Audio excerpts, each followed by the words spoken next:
session of CMAAO International Weekly Meeting. And most of the medical associations from Asia, Oceania, even Europe, North America, Africa, and all other regions do join, and we share on the common platform. So welcome to this. This is live on every Saturday. Today we are on 12th. Same time, same link, everything remains same. So today we would discuss on the updates and general issues on COVID. We know all that COVID is still not over. The moment we feel relaxed, we take a breather. We hear a news that there is another lockdown. So recently we have heard that China has again, COVID has surpassed, and the maximum number of cases in the last 2 years has been reported. They have issued the warning to the world. They have issued the lockdown in the industrial zone. So this is pretty serious. The markets have affected. The the scientists have come up on the board again to look into it, what is going on. So COVID is not over. Before we start the meeting, I would only say, do not take things lightly. We have seen masks going off. So please do maintain the precautions. Please do maintain the social distancing. Please do maintain, because your life is in your hand. With this note, we will continue and start our meeting today. Welcome, everyone. So before the meeting was on live, Dr. Jamal Chaudhary had a question, and we will ask him to ask that question again, and we will follow all the discussion with the country associations later. Saurabh, Dr. Kazi, the session. Absolutely. I was looking for him, but I think he just left. So while I was announcing, he was just there. So once he's come back, I will announce his name. I was just about to say that because he was the senior most person here. So but he just left right now. I'll ask him to join again. He's the vice president. He's the vice president. So Dr. Jamal Chaudhary, till the time he joins back, can you ask the question what you were asking, and we can have a discussion? We have Dr. Vidai Pillai also with us. Actually, this sort of report actually we have seen in the papers long time back. Actually, we are not actually just relying on it, but this is actually a concern that actually in Lancet, research Lancet has come up, and in I don't know about the year, but in Bangladesh actually Lancet is much valued actually. This magazine is very much valued. And there the report has come that in India's death toll is 8 times higher, which was reported actually, and even the world's also the same. It is 3 times higher than the reported. So that is also a concern. And actually, this is in UK, up to 28 days of the hospitalization or the positiveness is counted as COVID. Even if it is negative, and if this death is there within the 28 days period, it is considered as COVID death. In UK only, I don't know what about the other countries. I'm not talking about I'm not read the article actually this whole article. Just only I have seen in some sort of ETH world, something like that is I have published from India. They were showing it actually, the Lancet's, this article, main feature. That is the thing. Sure. So, Dr. Kazi, I would like you to chair this session today. So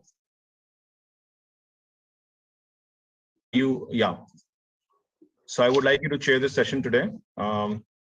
And the question from Dr. Chaudhary is that a lot of cases are underreported, and I would like Dr. Pillai to answer this if the answer is available.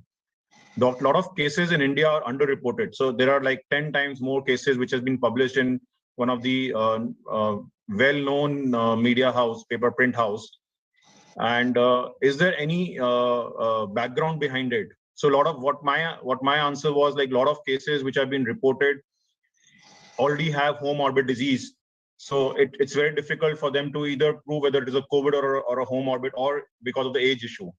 So Dr. Pillai, would you like to answer that question? Yeah, this news in Lancet, as soon as it was available, the health ministry has contradicted it and said that this is not correct. And the government goes by some parameters in deciding it. As you rightly said, The comorbidities, age are two factors which definitely increase the death. And here in India, since the relatives of those who die are given monetary benefit, quite a lot of the persons do themselves report that the death has been due to COVID, and they should be paid the compensation. So even taking into consideration that sort of a proactive approach of the public, the death rate definitely is around 5 lakhs, and the total number of cases has been about 4 crores. So the Lancet reporting, with due apology, I will say that many a time definitely has been little lopsided or biased.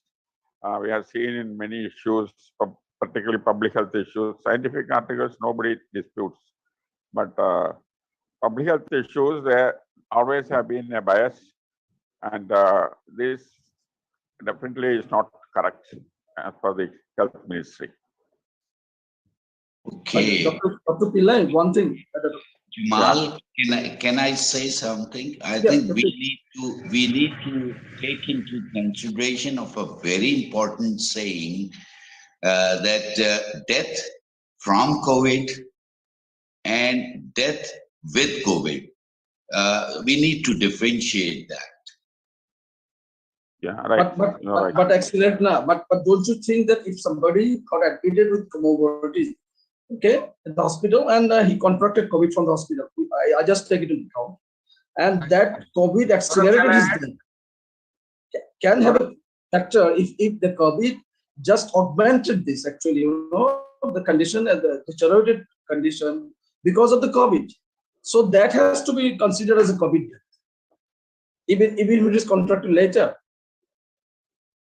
Yeah, you are right. It's very important to decide what is COVID death and what is non-COVID death. Yes, go ahead. Saurabh, shall I add? Dr. Pillai, just, and then after that, Dr. Jamkar. Dr. Pillai, government goes by definite criteria deciding it, and it is a complex issue. We ourselves see that in our clinical practice, antigen negative, and then after some time, there are at least few cases become antigen positive, and these variations are there. But with each death, antigen test is done, particularly those who had COVID at some time or other.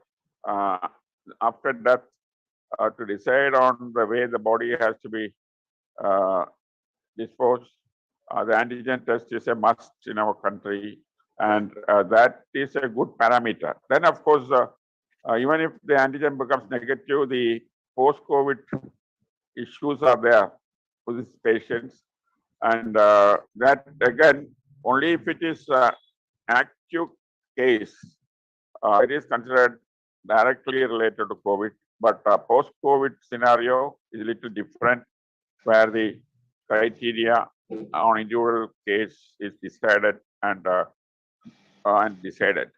And generally, the public do want to categorize them as COVID death because of the financial benefit the government has offered. Yes, go ahead, Dr. Jamkar. You want to say something? Yeah, actually, I just scanned that article while Dr. Pillai was talking. It's a very brief article of 4 paragraphs, and there is no substantiation, there is no validation, there is no data, except it concludes directly that India has 8 times more deaths. So I think we have to take this whole report with a pinch of salt. As agreed, with a new wave or Delta wave, people are not doing RT-PCR, and with the symptoms, they are just going to the pharmacist and get those kits. And once they are positive or negative, it's not reported. So as a net result, it is likely that the number of positive cases might be very high. But then all these positive cases, once they become sick, and once they become, say, require hospitalization, it has to go to a hospital where I suppose RT-PCR is done, And then we have appropriate mechanism of public health reporting everywhere, because RT-PCR is not done unless you have an Aadhaar card. So I think there's nothing you can deceive. So I think I don't agree that there is any increased number of deaths. Second important thing is many patients are now with post-COVID. They might have first wave, they might have second wave, they might have some pulmonary complications, they might have something more, which is at present they are COVID negative. Therefore, theoretically, they are COVID deaths, but they are post-COVID deaths. I think such deaths may not be included, but I don't suppose they are far more. And maybe we could request through this channel, Government of India, that we should have even data of post-COVID deaths. Because one of my teachers who had a COVID 2 months before, he was all right, and he suddenly developed hemoptysis, and in 2 episodes he died. And I think when he was hospitalized, he was not COVID negative. So as a net result, it is a post-COVID death because it was a pulmonary fibrosis and all pulmonary complications. But I think obviously it is not reported as COVID death. So I think this report we have to take in pinch of salt. In addition, as everybody agrees, Lancet is anti-India. They don't just, they envy our growth.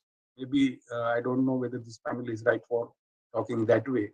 But I think it's just controlled by Western pharma industry. And maybe we have to take all those reports because they give, I am requesting everybody to see that report. There's nothing. You can't just conclude with the 3 paragraphs that deaths are high, except it's a personal opinion of some, maybe some physician, and it's directly highlighted in Lancet. But what don't you think that the government itself should bring this Lancet into account, and they should answer to the government? Because it's just if you are saying that it is deliberately intentional, then the government should go for the proper action, because it's really worrying. It's worrying is in the sense they will never publish. Huh? They will never publish. No, I'm not talking. I'm talking about this. This is actually the government. Actually, they're just disputing the government's here. Okay, reporting. No, and all our health records of COVID are available on a website, which is transparent, which is open. Oh, okay. Now, just regarding our country and others. Actually, the people they do not believe everything. Okay, and the government try to just show the lesser numbers. It is for their own sake. Definitely, because if more deaths, then the government will lose the popularity. That is the question. Why the question is coming? This is the thing actually that people are coming. Government has already lost popularity on COVID front. We are getting popularity for maybe vaccination. No, but he has won the elections. How happened is we have won the election. So this time elections were won because they were offering better opportunities for jobs and living conditions. So we thought that Trump has failed actually because of COVID. Okay, but in India it's doing better. Okay, thank you.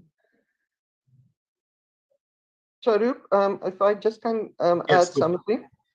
I think what is important is also to look at access deaths during your periods, during your waves, and then the in-between periods. What is the access death? I think we can safely say that across the world, even in Bangladesh, that not all deaths are reported. I'm quite sure that it's not, and I don't always think it's the governments that doesn't want to acknowledge it. It is just the way it is, because if we really want to say or contribute each and every death to COVID, you actually need to do a post-mortem and confirm it with that. But all the drama that goes with it is not making it worth it. And therefore, you will get this. So I think across the world, the death rate is much higher. And we need to accept it. And we need to maybe see going forward with the patients or the families themselves. And I think it's going to be difficult. So I think we just need to accept that access death would actually give you a better indication of how many people died. but again, difficult. This is one of the problems that I've stated in South Africa right from the beginning. For me, the most important thing is, if you report someone is lying in ICU and it's a COVID patient, is that patient lying in ICU because of COVID, or is COVID coincidental?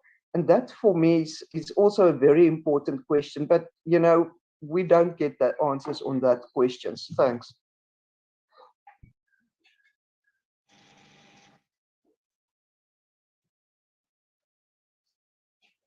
Thanks, Dr. Ansika. So let's move forward with the update. Dr. Jamal Chaudhary, would you like to give an update for your country, Bangladesh? Yeah, thank you so much, Philip. In Bangladesh, situation is much controlled here. The number of cases were only just about 200, and the number of deaths was 5 yesterday. So the total number of vaccination is 210 million, and actually this first dose was given near about 12 and 12.5, like that, and sorry, 120 million, and second dose that was given to 80 million. So the vaccination is progressing well, we must say, in Bangladesh, and the situation is much controlled. But everything is open, and including the schools. Only the primary schools are not open yet. I think soon they will open the primary schools. So situation is quite normal here. Thank you. Okay, can I have an update from Dr. Martinda Pilla? Thank you. Very good morning. The situation in India is definitely very, very positive, in the sense that the number has come down to 4,194. From what it was almost 1.7 lakhs per day, it has come down to 4,194. In many states, at least for 3 or 4 days, there are no case reported, like Pondicherry, Assam, and many other states. So numbers are in 2 digits in certain states. So definitely it is flattening, and the third wave is more or less in a state where it is no longer a concern. That's what we have reached. The positivity rate has come down to 0.52%. The health ministry has declared that if it is more than 1%, of course, you have to be much more vigilant. But now it is, even the positivity rate is coming down, and presently it is 0.52%. Recovery rate has been about 98.7%, which is definitely a good percentage. The active case load, when you consider the total number, is hardly 0.1% now. So all the parameters are definitely coming down. And on the vaccine front, more than 1.78 crores of vaccine has been distributed. And the eligible population, definitely almost all has been receiving the first dose, and of course even the second dose. The children 14 to 18 are also being vaccinated, and we have definitely a proposal to extend it from 5 to 15 years, and even that process is happening. Then, of course, the IIT Kanpur, which normally predicts the mathematical equations and statistics of IIT Kanpur, is predicting that there could be a fourth wave by July, August. But even that derivation has been challenged by even IIT Kanpur, another group itself. So that is where we stand regarding the next wave. But now life has returned more or less to normalcy. The trains, full occupancy is allowed. Even the linen, which has been stopped, Kashmiri towel and sheet and blanket and all. They have started redistributing to the travelers. The air travel restrictions have come down. Only thing is you should have a vaccination certificate, but no RT-PCR is done for air travel. Schools have opened to full strength, but then COVID protocols are being followed, and time and again it is being emphasized that in spite of sort of getting it controlled, the COVID protocol like mask, wearing masks, hand sanitation, and physical distancing has to continue. Markets and all are open. Business is very buoyant and more or less trying to come back. Tourism, definitely at tourist centers, the crowd is much more than what it used to be because people after a long period of sitting at home want to relax, and tourist centers have become new attractions and new methodology of attracting people for tourist spots are also being done. Caravans and other new things are being introduced, and that's where we stand, unless, of course, as has been predicted by a small group of a fourth wave. If that doesn't happen, or if a new variant doesn't surface, India can say that we have controlled COVID. And as of now, if you look at the global case reporting, India cases forms only 0.7% of the global cases. And that itself is a great relief. Looking at our population, the number definitely is a matter of relief. So that is where we stand. Thank you. Dr. Pillai, just you are mentioning about this border, okay, border. But what about the airlines protocol? They are not just the airline. They are asking that you have to go for the COVID test. They are compelling the passengers for COVID test. Even though the country is allowing those who are fully vaccinated, they are allowed without test. In our country also the same thing. But what about the airline? The airline is imposing that no, you have to go for the test before you fly. To follow the instructions the from airline depends upon which airline it is. But when you come back home, whether you're a foreigner or an Indian, the quarantine is no longer necessary. Previously, 7 days of very strict quarantine and 1 week of self-isolation. Now, you can straight away, after landing in India, you can straight away go back to your work. But at the entry point, whatever rules are existing in those countries, that is to be followed.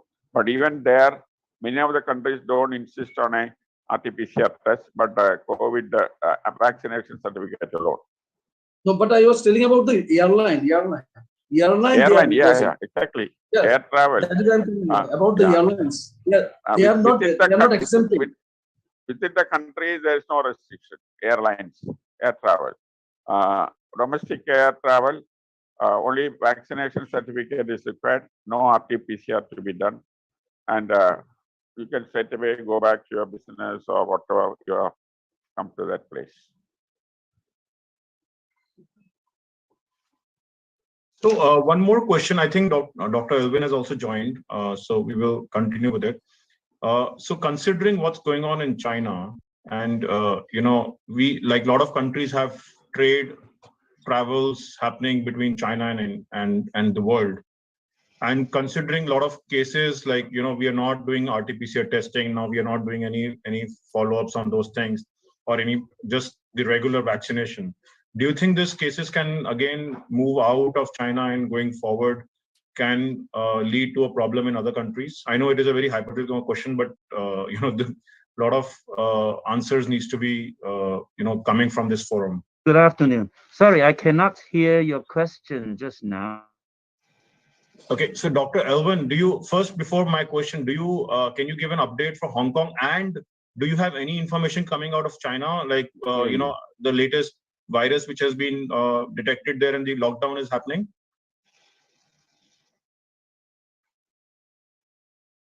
Yeah. Yeah, I don't have any inside information. So I also heard from the news that there are now more than thousand cases a day yesterday, and I think China has such a long border. So if uh,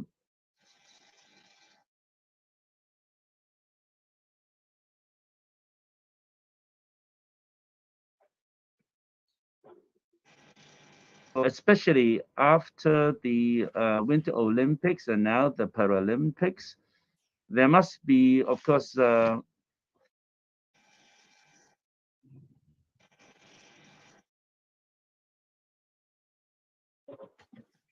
mutants. So I think it's difficult to be immune to all these imported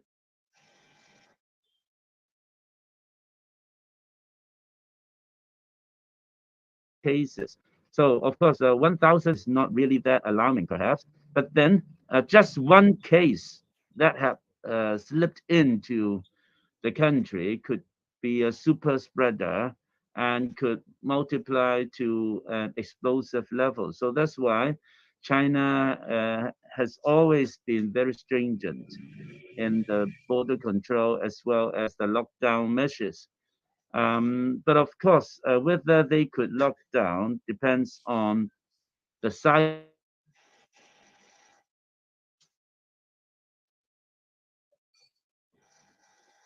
of the city and for the manpower. About 2 or 3 cities that had complete lockdown, like Xi'an,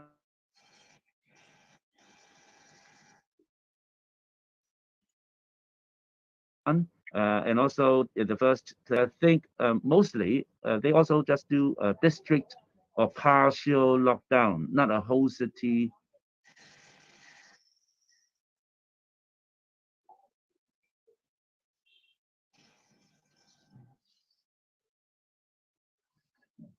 The 5 million people, I think it's really difficult to have a complete city lockdown.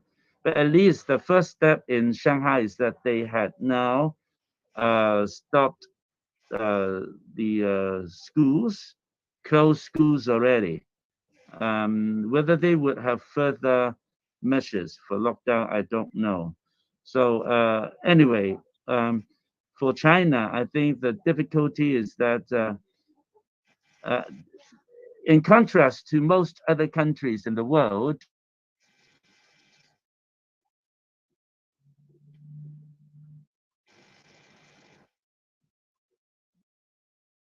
Is the connection of Dr. Chang low? can you hear me?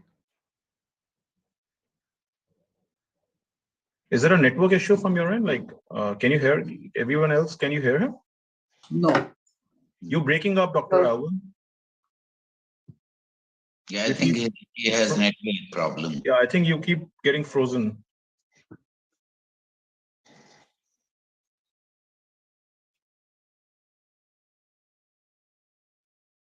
Okay, so I think he lost his connection. Dr. Alvin, are you there? He's there, but he has to go out again. Yeah. Okay. Meanwhile, Dr. Alvin comes back. Can we have an update from South Africa?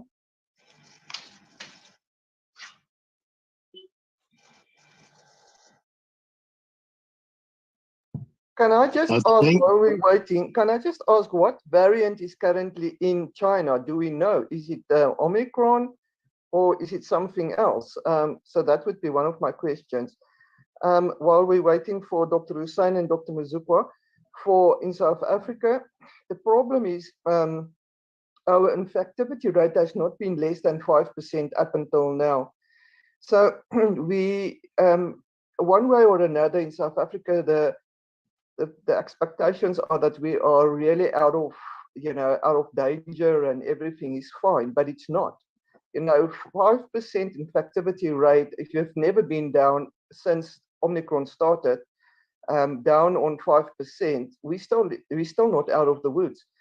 And people are pushing for, not being able to wear masks anymore, which I think it's also not right. You need to wear your masks, especially in indoors, as well as in hospital setups, or any other place indoors where you work with people. And then the next thing is, I think, ventilation, a huge problem. However, outdoors, we can start to drop the masks. The one thing that South Africa need to stop is the useless temperature taking of people going into centers or into buildings. That add no value. Sanitation still very important, I think, especially in your shopping centers or where a lot of people comes together. That's important. We're also waiting for our fifth wave. We will see. The expectations is May, June. If it's going to happen, then it still follows the same pattern. If it's not going to happen, then the question is when, and will we then become endemic? This is, and I think the next 6 months, especially in South Africa, is very important to give us an indication going forward what is going to happen. South Africa also struggling very much with vaccines.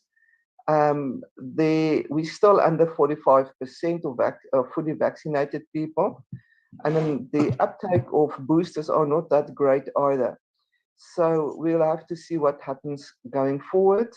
And again, I want to, what was said earlier, people doesn't go to the doctors anymore, doesn't go even for testing because it costs them money. So they don't even go for testing if they are sick. So I think the incidence rate of people at Omicron is quite much higher. And then again, access death is something to watch out for. Thank you.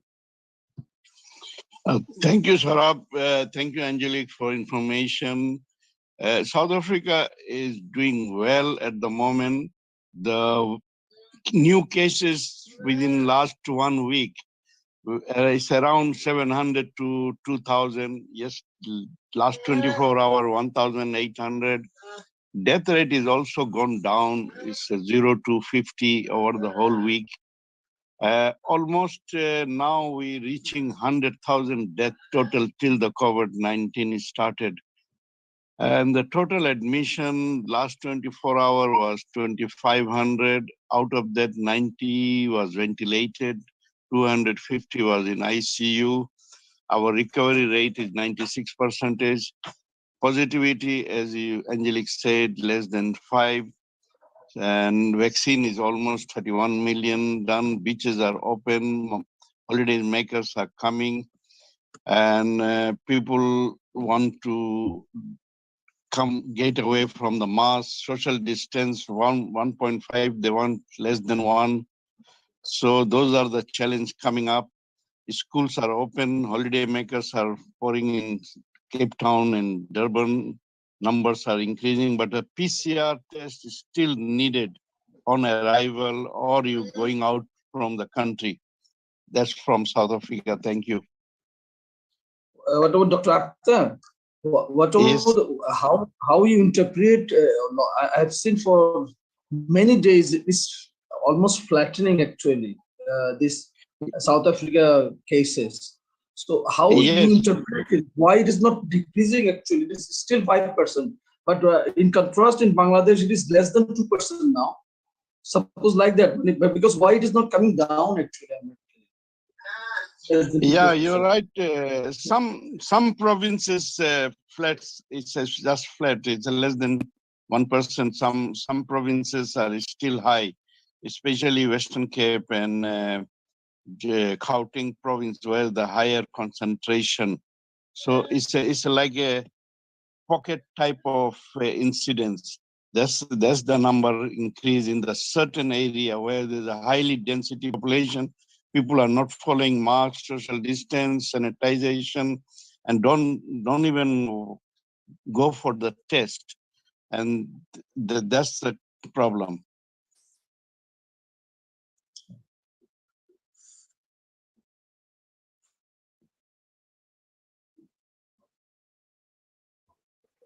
Okay, can we have an update from Dr. Muzukwa, you want to add something? Thank you so much. I think Dr. Hussein has covered most of the things, and I think what we are looking at now as the country, as South Africa, we're looking at, obviously easing restrictions because the numbers are going down. But I do think that our genomic surveillances need to be, to not to let their guards down, because we do know that not everyone is vaccinated in the country. There's a risk of development of variants. I do think that those are the issues that need to be taken seriously by our government.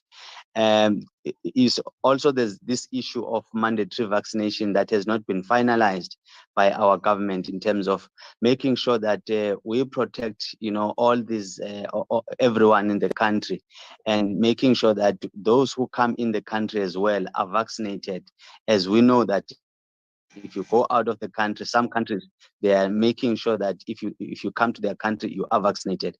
But the last thing from my side is the issue of having all the having some of the restriction taken away. For example, the issue of sanitizations and stuff like that. I'm worried a little bit with the fact that not all areas in the country have got access to water. So if you ease restrictions and say do away with sanitization, or what do you say about areas where there's no water supply, access to clean water or running water?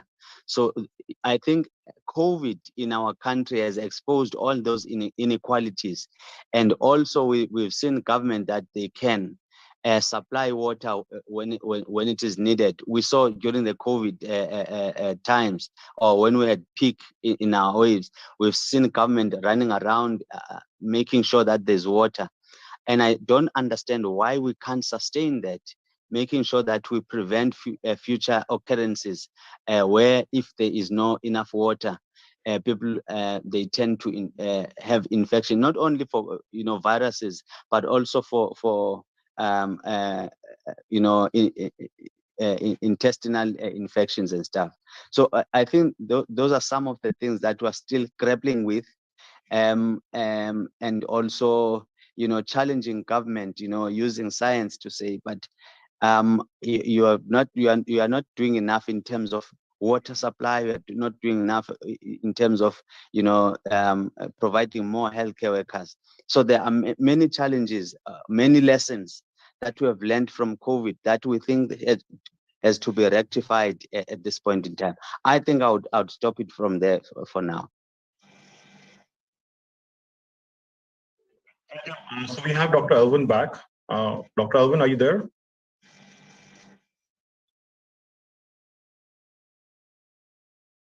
He looks pretty stable again, I think. Can you hear me? Yeah, we can hear you. Yeah, hello. Hello, well,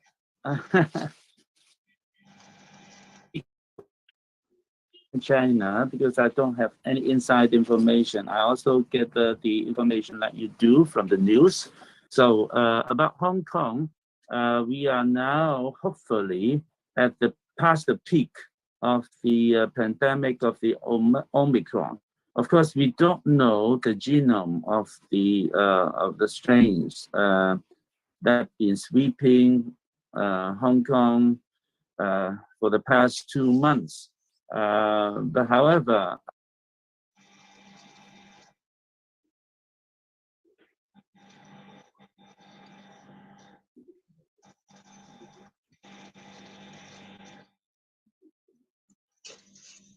again, I think we lost connection.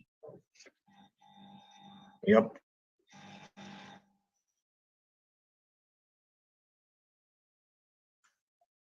Okay, Alvin, are you there?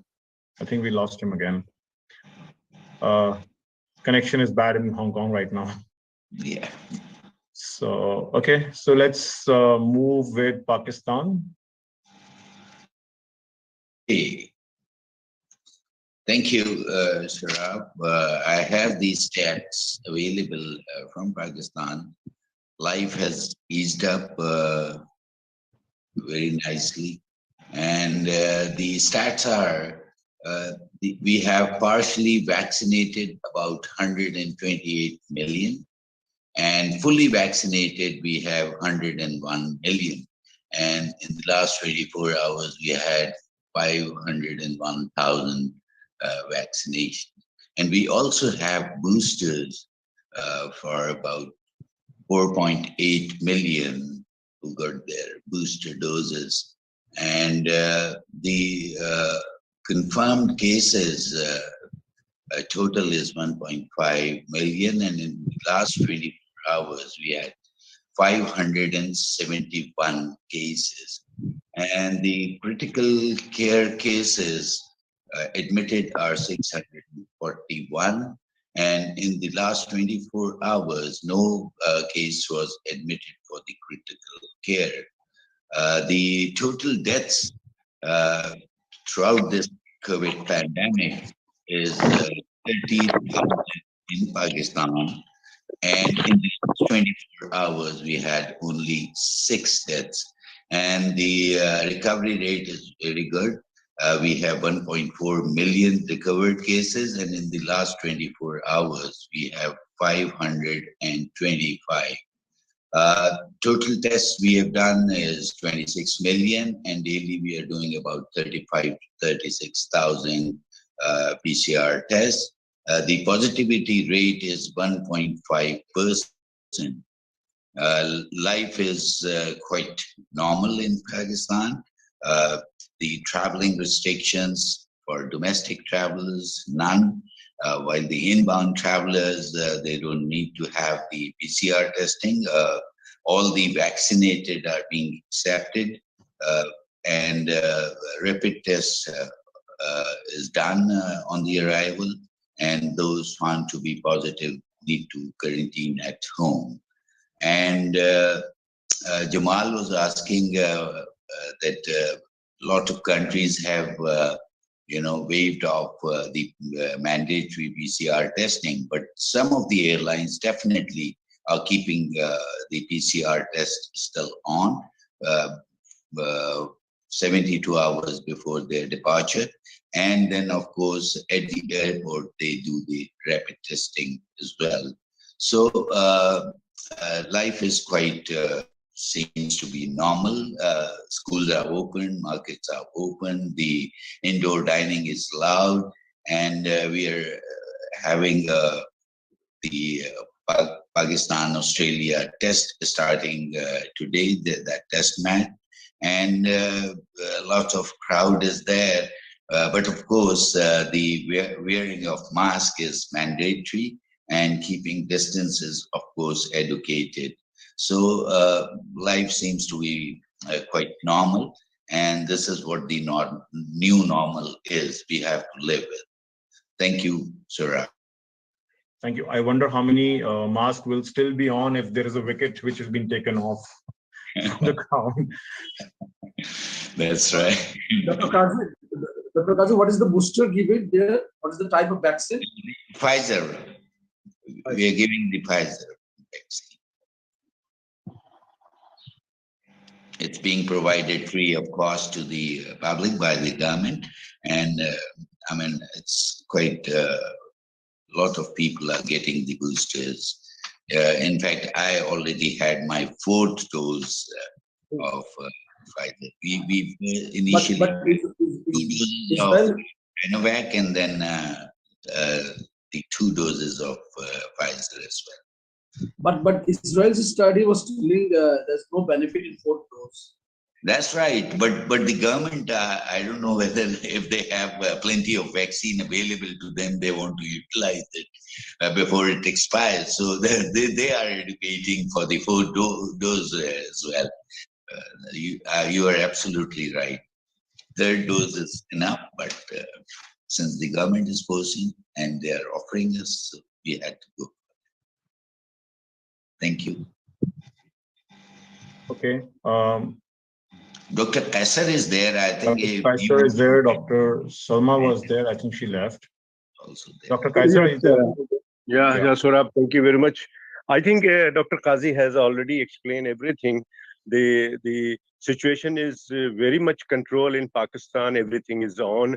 The life is absolutely in a normal swing. Every educational institutions, the restaurant, all types of gatherings are going on, and the only fear is that nobody is wearing masks in anywhere in the gathering or anywhere. Even I don't know in Bangladesh or in India, even in hospital doctors are not wearing the mask properly. So I don't know. The Saurabh, you have asked about the future. So we are also worried that is there any coming waves for next 1 or month later. So till now, it's thanks God, it's better now, and it's going better and better. So in Pakistan, as the Dr. Qazi is said, explain and inform, everything is normal. Thanks God. Thank you very much. Yeah. I think in India, doctors are wearing masks. I don't think we have that issue, at least in hospitals. But yeah, on the streets, you might see a lot of people who are not wearing masks. And but I think this is more of not with the policy. This is more of your own security. And if people are stupid, not wearing mask, I think for you it's more important. If you are wearing mask, you are still secure. Yes, absolutely not. What about the shaking hands and hugging each other? Do you have there in India? And what about Jamal in Bangladesh and other part of the country? Are you shaking hands or hugging? Listen. I personally do it because I don't have the habit to touch my mouth and you say face with the hand. I have just got rid of from the very beginning. So that's why you can. But whoever actually has having the habit that he touches on and off around this area, his face with the nose. So he should not. That's why actually the people are doing it now, and they are a bit relaxed. But only thing is that in the wedding ceremony or some of the social gatherings, actually, yes, people are still wearing masks, but a lot of people are not doing that. Yeah. The number is less. Wearing masks number is less, I think. Yeah, This is in every country, I would say. There are like pros and there are people who are in favor of wearing masks, people who are not in favor of wearing masks. So in India, there is one thing which has come out is that if you're in the car, you don't need to wear a mask. So that has come, which was not earlier before. And also shaking hands in India is like more of habitual. So a lot of times I've seen people shaking hands and then they say, oh my gosh, sorry, we were not supposed to do it. It's like out of the spontaneous, it comes and you shake hands out of the excitement, you're meeting somebody and then suddenly you realize, no, it was supposed not to be.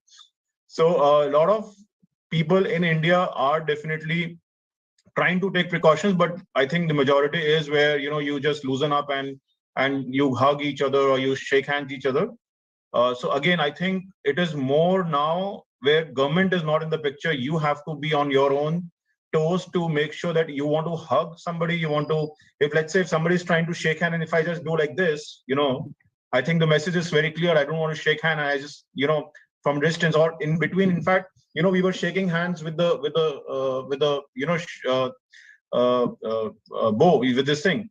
So, it's very unlikely that you will get sick if you are taking your own precautions. Nobody will force you to hug or shake hands or, do anything if you don't want to do it. So I think, and if somebody is not wearing a mask, keep your distance and say, okay, I don't want to talk to you unless you wear a mask. So you are absolutely right, Sora. But sometimes it's very difficult to say these type of words. People are very much sensitive. Doctor, why you are saying that? I'm not COVID patient. But my point is, as we, as a Pakistan Medical Association, we are regularly very much vocal to the public as well as the government to just pass our message to wear masks, don't shake hand, don't hug each other. We are regularly doing this. So this is very important to just inform people that the COVID is not finished. COVID is here and it can be reoccur. It can increase the number of cases. So please be careful, wear masks, don't hug each other and don't shake each. This is very important. I think the other national associations should do in their countries, must be very vocal and must be very, just provide awareness and everything regarding the coronavirus. That's a good advice. So Dr. Sajad, there's one thing which Dr. KK used to say.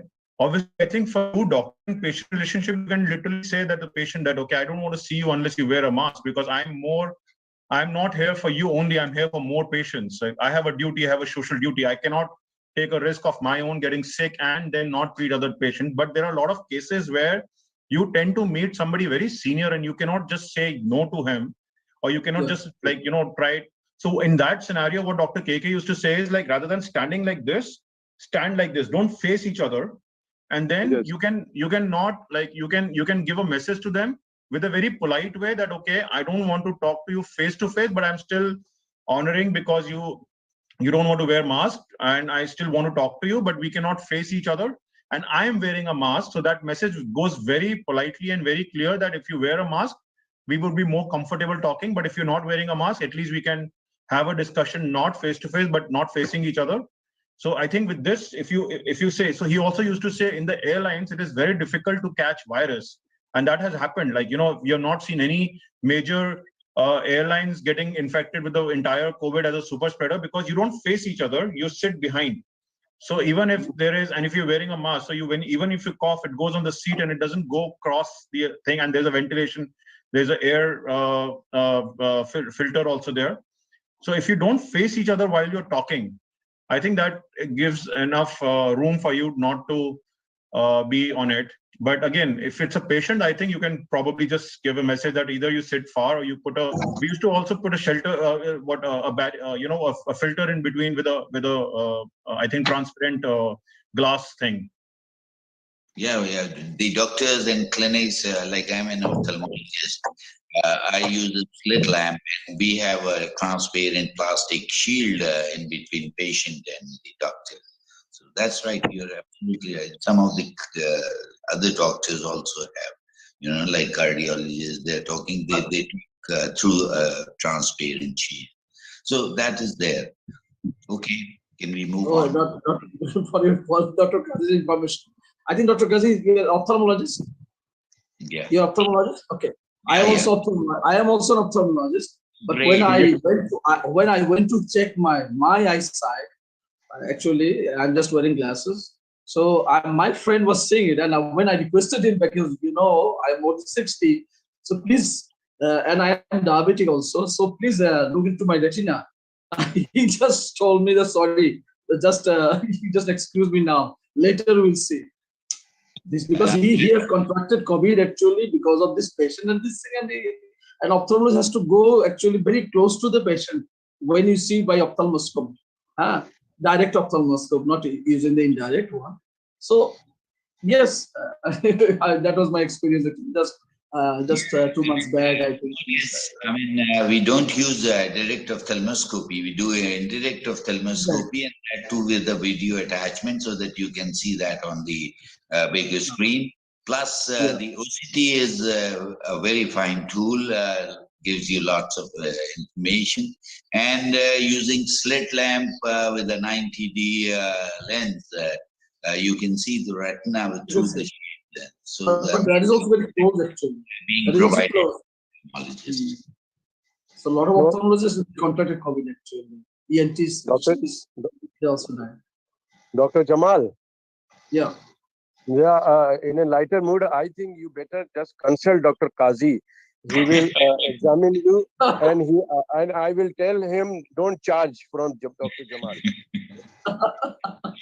was enough money for giving a party here, I would say, after that. Right. So anyone else has to speak anything on it before we end the session? And anyone wants to give any update or any anything, any message? Somebody? Otherwise, we can have an early shutdown of the session. But the thing is that worry this BA2 actually, whether there is any possibility of coming that variant to our continent or something like that. Those who are already in a better condition now. But it's predominant strain in Australia and it's included there. So what about the Australian here? These passengers coming to our countries. So will it be? Is there anybody is here who can say that whether it can be this can contract this BA2 and which spreads more than the BA1? So I don't know if anybody would have answers for this. Dr. Angelica raised hands. So go ahead, Dr. Angelica. I just want to say, I think I put it on the chat yesterday as well. So B2, I've discussed this with Prof. Karim before.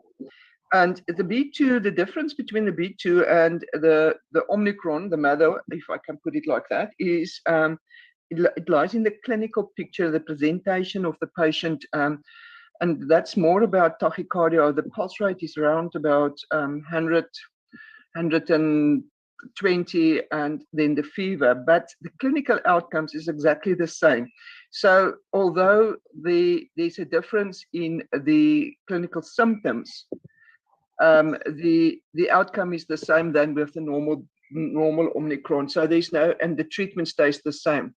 So there's not actually any reason to panic about it. It's the same. You just need to treat it. And then again, we keep on saying that cortisone is your best available treatment, especially early in the patient presents with Omicron, whether it's B2 or the normal Omicron, it doesn't matter. Thanks.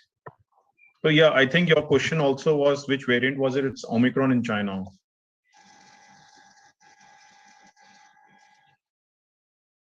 But Dr. Angelic, my question was different actually. We had a wave of BA1 here, okay, in these countries. I think in South Africa also predominant variant was BA1. So, but in UK, Denmark, and Australia, recently Australia is showing that dominant strain is BA2, and they are just cautioning their people. Just you must be more cautious, because it is more spreading than the BA1, which is the original one, the Omicron. And moreover, I think symptoms are more also, it's more severe, but it's actually it's evading this immunity also, but which is given by the vaccines. So what about this BA2? Whether it can if there is a possibility to come up here, suppose in our country, so we have to protect ourselves. Rather, Dr. Sajjad was telling that we have to keep all these things, protocols in place, and we should be strict about these things. And regarding the entry into the country, whether from the Australia or from those other countries, should we add more precautions for those things? That is the thing. That is the matter of concern now. I hear you, but it's difficult to you can't test everyone to see if it's a B2 or a B1, but you need to go on the clinical symptoms.